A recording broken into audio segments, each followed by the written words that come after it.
মেয়েদের নাকি বজরংবলী ঠাকুরকে ছুতে নেই। এর আগে পুজো দেওয়ার একটা ভিডিওতে একজন দিদিভাই কমেন্ট করেছিল। কমেন্টটা কোনো খারাপ উদ্দেশ্য করে করেনি, উনি তাই জানেন, উনি তাই বলেছেন। তো আমার কথা হচ্ছে, আমি যদি না মুছি, না খেতে দিই, তাহলে পুজো কে দিবে? সবসময় তো হাজবেন্ডের পক্ষে দেওয়া সম্ভব নয়। ব্যাপারটা যদি তোমাদের মধ্যে কোনো সলিউশন থাকে আমাকে একটু জানিও, কারণ এটা নিয়ে আমি বেশ কিছুদিন থেকে চিন্তিত।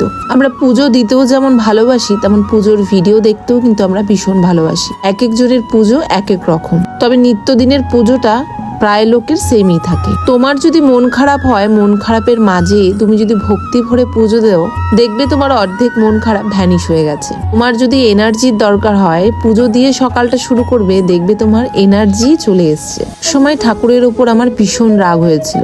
টানা অনেক দিন আমি ঠাকুরকে পুজো দেইনি রাগ করে। ঠাকুর ঘরে যেতাম না, ঠাকুরকে প্রণাম করতাম না, সারাদিনে ঠাকুরকে একবারও ডাকতাম না। তার কারণ একদিন আমার বাবা আমাদের থেকে চলে গেল। সেই দিন থেকে ঠাকুরের ওপর আমার ভীষণ রাগ। তারপর যখন আস্তে আস্তে জিনিসটা বুঝলাম, এতে ভগবানের কোনো দোষ নেই। বাবা যখন জন্মেছিলেন তখন ভগবান তখনই লিখে রেখেছিলেন, জন্ম, মৃত্যু, বিয়ে এগুলো আমাদের হাতে নেই।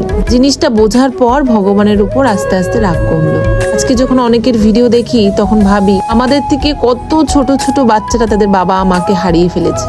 আমি তো সেই দিক দিয়ে বলতে গেলে ভীষণ লাকি। আজকে ছিল ধনতেরাস, তাই সন্ধ্যাবেলায় চলে গেছিলাম জলপাইগুড়িতে।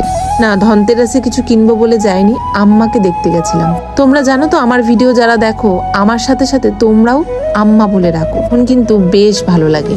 আম্মা এখন অনেকটা অসুস্থ। কষ্টের সময়গুলো তোমাদের সাথে শেয়ার করতে ভালো লাগে না, আমি চেষ্টা করবো পজিটিভ কিছু শেয়ার করার।